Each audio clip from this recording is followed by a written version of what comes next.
wuxuu ahaa calooshiisa u shaqayste ahaa digaag gacan ku dhiigla ah oo dilay dad kor u dhaafaya 40 qof. And there was more. wuxuuna ka ganacsan jiray daroogada isagoo ka mid ahaa burcada daroogada ee Sinaloa cartel. haddaba sidee loo soo qabtay dadkuu dilayse ma la helay? su'aalahaas iyo kuwa kale ayaynu jawaab ugu doonaynaa ku soo dhawaada xalqadeennan oo ku saabsan gacan ku dhiiglihii lagu naanaysi jiray El Mano Negra ee Jose Manuel Martinez.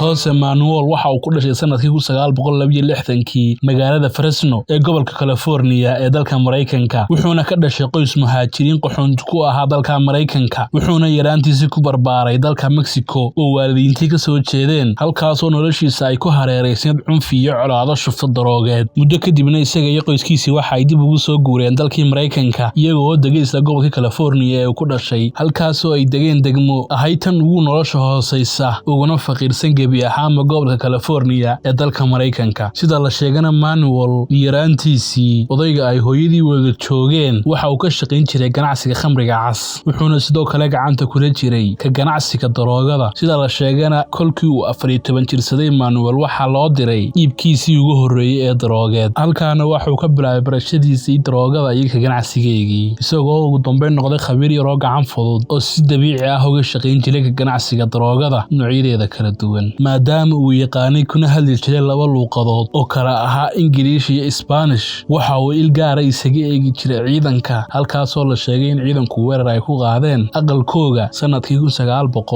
1977 kaas oo ay ciidanku ka heleen markaa hub iyo daroogo lagu qiyaasay $2 milyan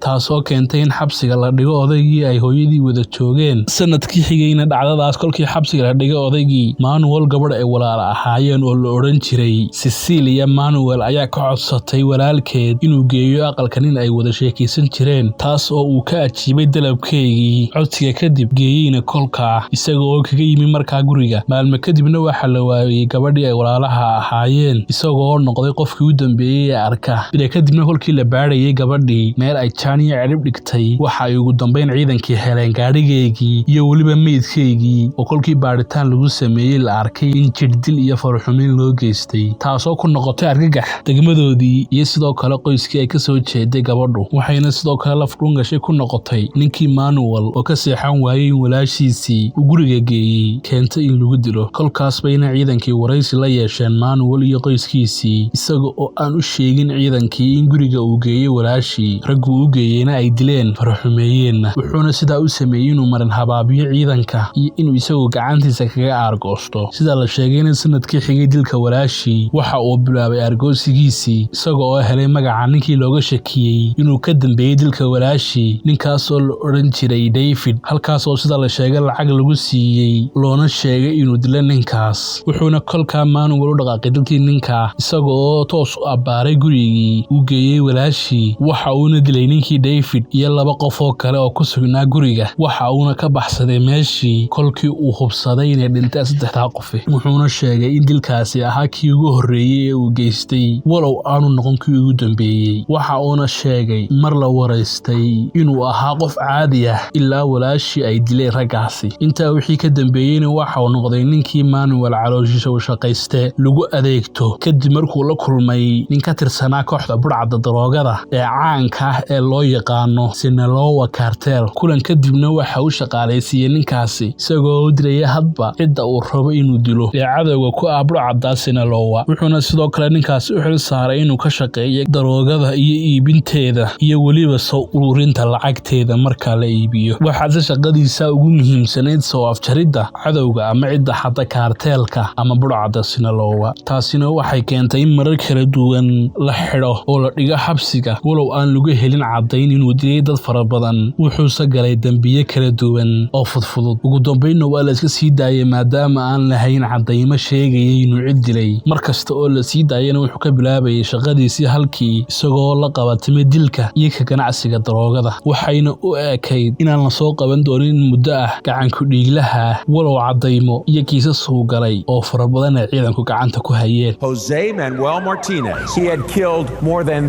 30 people since he was 16 years old.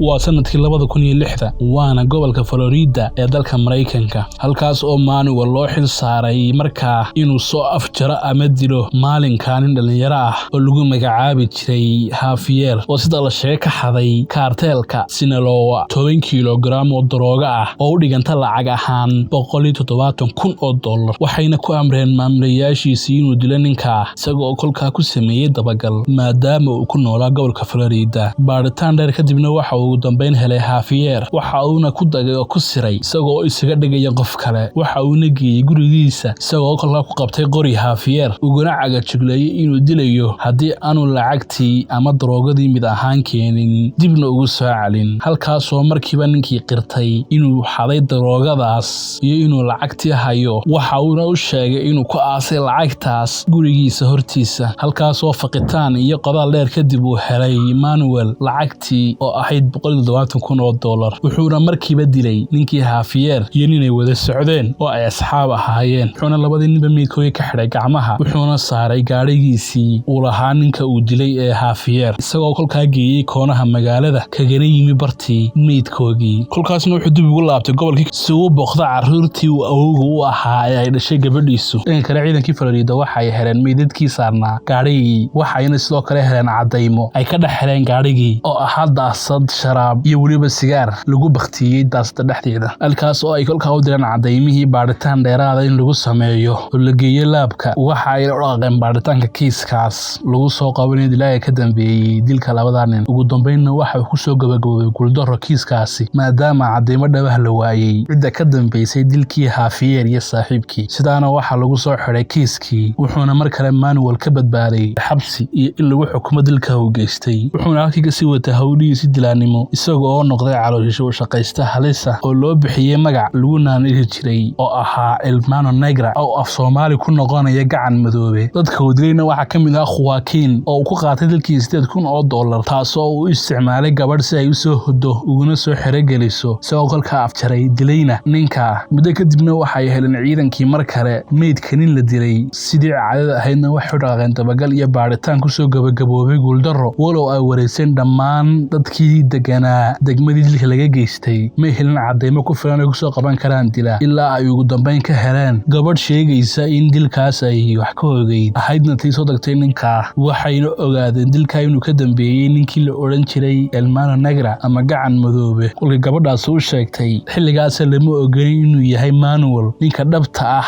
ee leh magacyada fara badan ee afgarasho iyo inuu yahay ninka ka dambeeyay dilka iyaga oo cadaymo ku filan haynin bayna ciidankii mar kale soo xidheen ninkii dilaaga ahaa ee Manuel iyaga oo kolkaa weeraray gurigiisii si ay u soo qabtaan nasiib wanaagsan markiiba waxa uu liqay laftii simikaadhkiisa si aan loo ogaan inuu yahay dilaaga magaciisa afgarasho yahay gacan madoobe kolkii ay xabsiga u taxaabeen ee ay waraysi la yeesheen waxa uu dafiray Manuel inuu isaga yahay dilaagaas waxa uuna sheegay inay been sheegeen dadka degmadu iyadoo ay ciidankii rumaysteen walow muddo sanad ah lagu xukumay inuu ku qaato xabsiga taasoo keentay kolkaa inuu ka soo baxo xabsigii sanad kadib dibna u bilowdo hawlihiisii bartiina ka sii wato ganacsigii daroogada iyo dilkii joogtada ahaa halkaas oo ay ciidanku dabagal ku hayeen weli wuxuuna sidaa kaga baxsaday mar kale in lagu xukumo dilalkii uu geystay walow maruun la soo qaban doono dilaagaas sugsug daawade haddii aad ka heshay muuqaalkan fadlan like saar subscribe-na dhex kanalka si ay nuu gaarno konta kunoo subscribe kuna soo dhawaada qaybta xigta ee sheekada waa sanadkii 2013 waana 35 sano kadib dilkii loo geystay gabadhii ay walaalaha ahaayeen Manuel ee Cecilia Martes waxayna xilligaa da'diisu ahayd 55 jir weli gacanta kula jira suuqii sharci darrada ahaa iyo ka ganacsigii dilku dhankana waxa uu ka ahaa aabbo dhalay dhowr ciyaar ah iyo awoowa carruurtiisa ay carruur dhashay waxaana la sheegay dhanka qoyskiisa inuu ahaa mid jecel oo si joogta u xanaaneeya ubadkiisa iyo ubadka uu awooga u yahay walow qaar ka mid ah ay ogaayeen aabahood faraha kula jira howlo sharci darro ah haddana way jeclaayeen aabahooda oo may jarin manay ogeen inuu yahay dilaac calooshisho shaqaysta ah oo dadka u laaya lacag ahna dhiigacab taasina waxay keentay in ugu dambeyn gabadh uu dhalay ninkeedii uu ka codsado sodogii inuu caawin inay saaxiib ahaayeen oo u baahnaa caawin halkaas oo uu ka aqbalay Manuel ninkuu sodoga u ahaa caawinta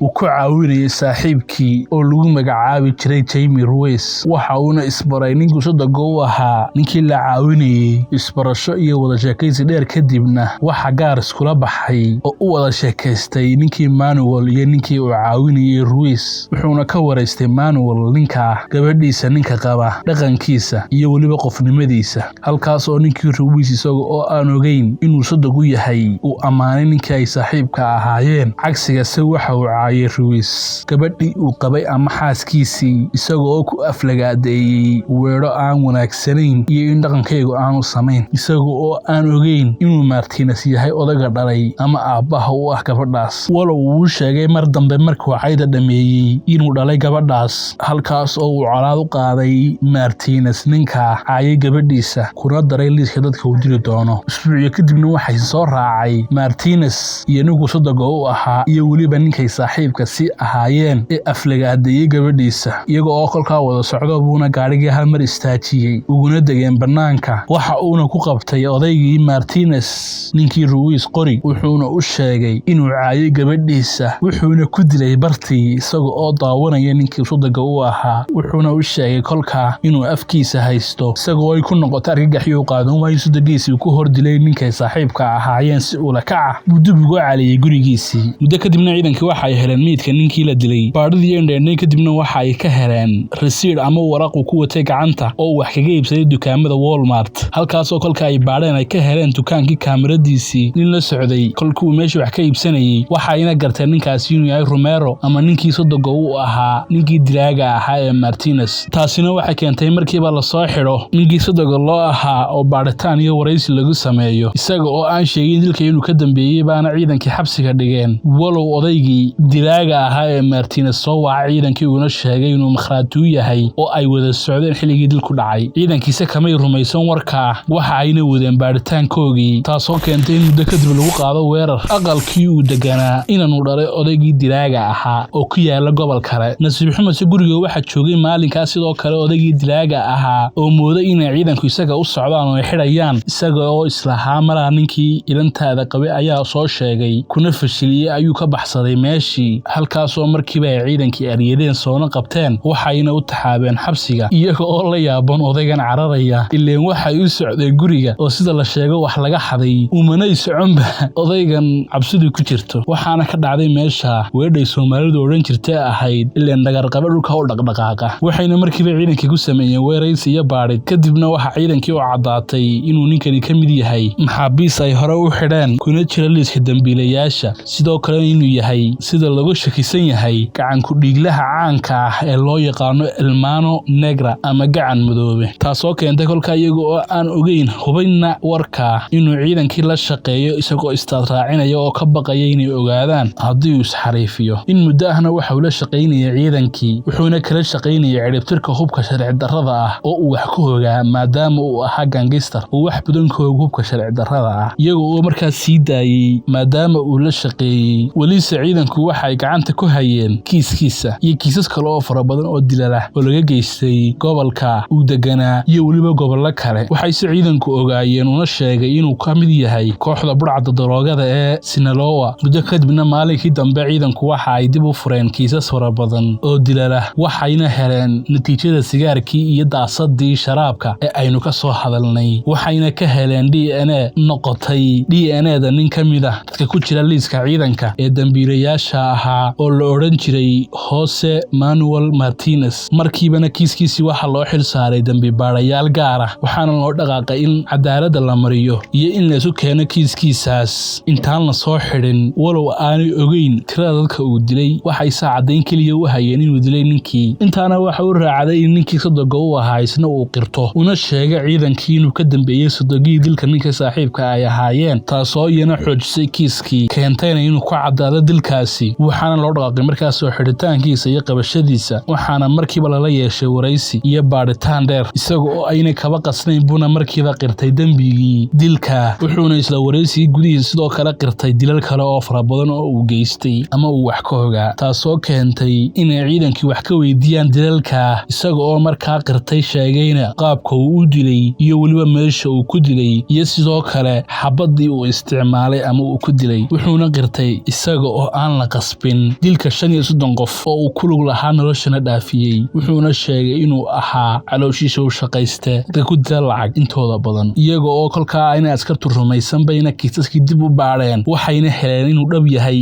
arrinta uu qirtay noqotay waxaana la saaray kolkiiba maxkamad dhiigii cabka ah waxaana lagu xukumay xabsi daa'in sababtoo ah inuu dadka lagu qiyaasay inay kor u dhaafeen 40 qof intooda badanna waxaa la sheegay dadka uu dilay inuu dilay lacag iyo amar la siiyey ee aanay haba yaraatay wax dhaxmarin intooda badan wuxuuna ahaa dhiig miirato axmaq ah ilaa maantana waxa uu ku jiraa weli xabsi wuxuuse u qalmay in isna loo dilo sidaa xun ee uu dilay dadka kala duwan haddii aad ka heshay muuqaalkana fadlan like saar subscribe na dhex kanalka kana mid noqo xirta xogdoon oo la soco xalqad cusub isbuuc kasta maalinka Jimcaad waxayna ku soo afmeeri doonaa xalqadeenan jawaab waraysi uu bixiyay kol la weydiiyay ma ku noqon doontaa dilkii mana sii wadan doontaa howlahaagii oo uu ku jawaabay ma daayeen dilka mana joojiyeen waayo tuugu weligiiba waa tuug burcaduna weligiiba waa burcad dilaaguna weligiiba waa dilaa-un mana malaysan kartid waxay dadku ii sheegeen kolkaan qof soo dilo waxay odhan jireen culaysi saarna ayaad iga fududaysay ee mahadsanid dhankayga 15 jir baan iibka daroogada ku bilaabay 16 jirkaygina aabbaan ahaa carruur leh xilligaasna waxaa la dilay walaashay argooshi dartii baanan garaacdaa u laayay uguna xabaaray dhulka si qaab daran suu aboorku u cuno waana ka xumahay falkan kula kacay dadka qaarkood No,